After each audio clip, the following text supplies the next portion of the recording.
L'invisible, même si je vivais avec, j'en avais horriblement peur à certains égards.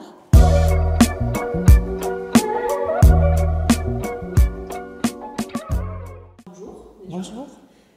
Est-ce que vous pouvez vous présenter en quelques mots, nous dire pourquoi vous êtes là au Festival des Anomalies? Donc, je m'appelle Marie-France Maisonneuve. Donc, à la base, je suis née dans le nord de la France. Maintenant, j'habite en Occitanie. J'ai fait des études de lettres en région parisienne où j'ai vécu longtemps aussi. Et ces études de lettres m'avaient conduite à m'intéresser au récit de vie en général, à l'autobiographie aussi. Après, j'ai fait différentes activités dans le domaine, dans la presse un peu, dans la communication, beaucoup écrite et un peu orale et un peu de vente également. Et au final, les 20 dernières années qui ont précédé ma retraite, elles ont été consacrées au secteur social.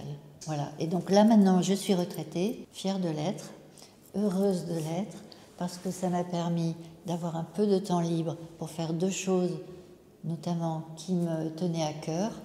D'abord, me consacrer aux soins palliatifs, et c'est ce que je fais chaque semaine, un après-midi par semaine en EHPAD. Mais en EHPAD, les personnes ne sont pas toutes en fin de vie. Donc ça ne relève pas tout à fait du soin palliatif, même si l'association est une association de soins palliatifs. Et ensuite, j'ai pu me consacrer à la fin de l'écriture de mon livre « Ces clins d'œil de l'invisible », paru aux éditions L'Alchimiste.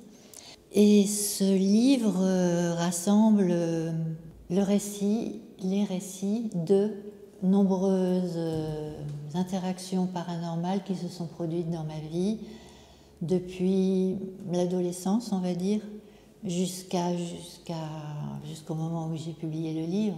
Mais depuis, ça s'est continué, prolongé.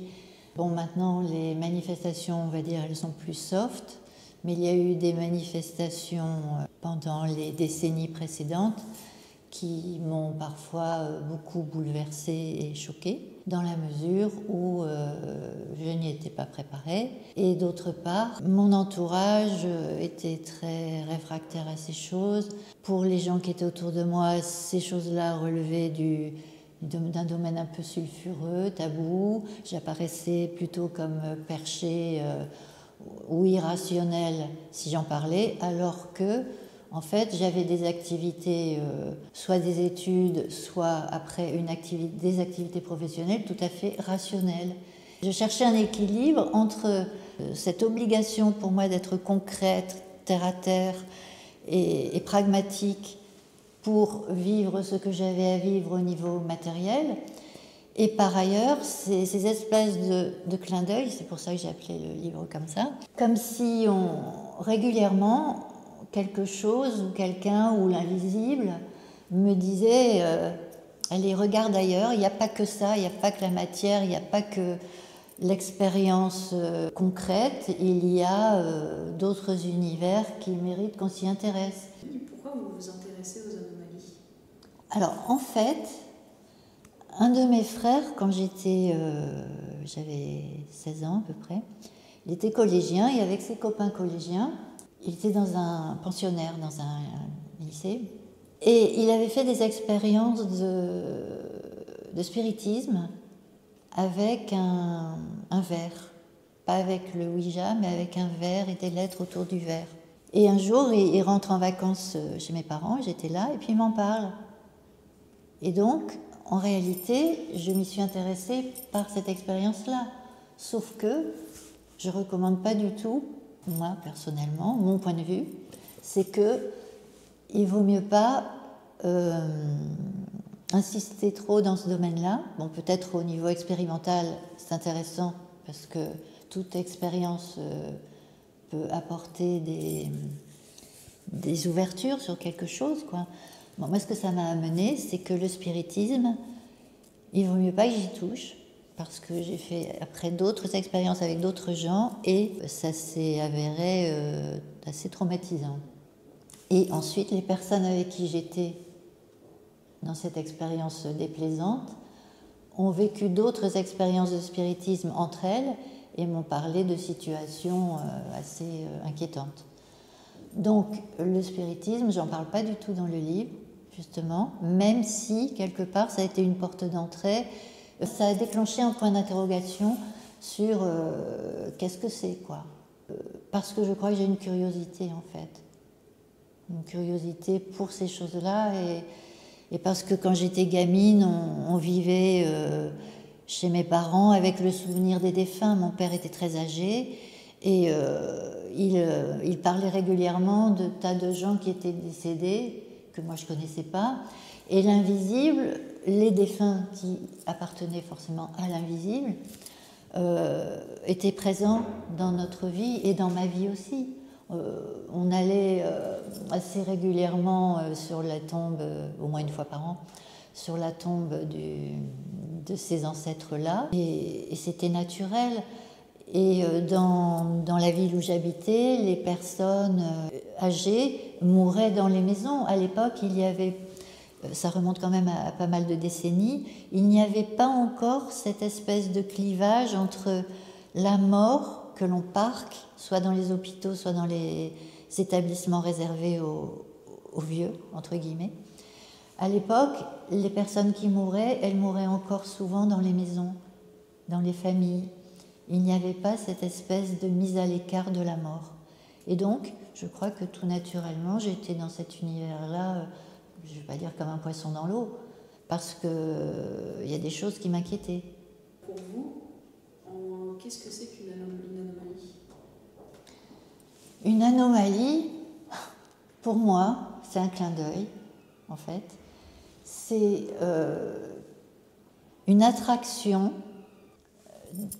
déclenchée par je ne sais qui, parce qu'on ne sait pas ce que recouvre l'invisible, ni quelle réalité ce terme recouvre.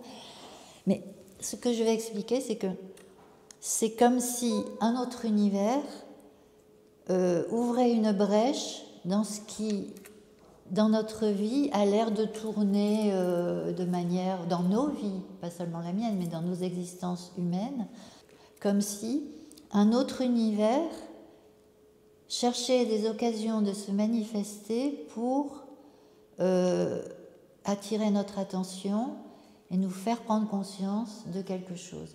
Moi, je le vois comme une espèce de clin d'œil ou d'un appel du pied aussi, du style « allez, bouge-toi, prends conscience qu'il existe autre chose et que le monde doit prendre conscience qu'il existe autre chose. » Quoi, j'en sais rien, parce que j'y suis pas allée, je ne sais pas ce qu'il y a. Et donc c'est un vaste point d'interrogation, mais il y a des intuitions qui font que il y a du monde. Qui, j'en sais rien. Quelle est l'anomalie qui suscite le plus de curiosité ? Je pense qu'une fois que tu mets le doigt là-dedans, quasiment tout est intéressant. Alors il y a des choses dont tu n'as pas connaissance ou que tu n'as pas expérimenté. Les ovnis, je ne les ai pas encore vus, tu vois. Mais intellectuellement, les ovnis, ça m'intéresse aussi parce que je suis quasiment convaincue, même si les scientifiques ne le sont pas, qu'il y a dans l'univers entier la possibilité qu'il y ait d'autres êtres. Voilà. Et puis, il y a une expérience que j'ai faite, l'expérience hors de corps, une espèce de voyage astral que j'ai fait à un moment donné, dans lequel j'ai rencontré des êtres, et en y réfléchissant longtemps après, le temps que j'intègre un peu les détails, je me suis dit, mais les bons hommes que j'ai vus, c'était peut-être bien des extraterrestres. Mais je les ai vus de dos. C'était 3 petits personnages, tout pareils, qui avançaient en glissant sur le sol. Sur le moment, je me suis dit, mais ce sont des sages, ce sont des êtres qui se révélaient, dont émanait une grande sagesse. Et maintenant, je me dis, c'était pas impossible que je sois allée à la rencontre d'eux, ou que eux soient venus à ma rencontre et m'aient montré quelque chose que j'ai vu à ce moment-là.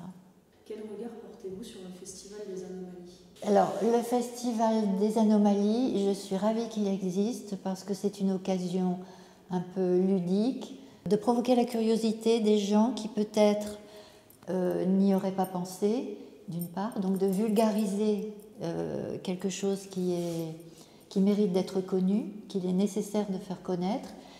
En même temps, merci à ce festival d'exister et qu'on puisse y venir. Avez-vous un contenu à nous recommander?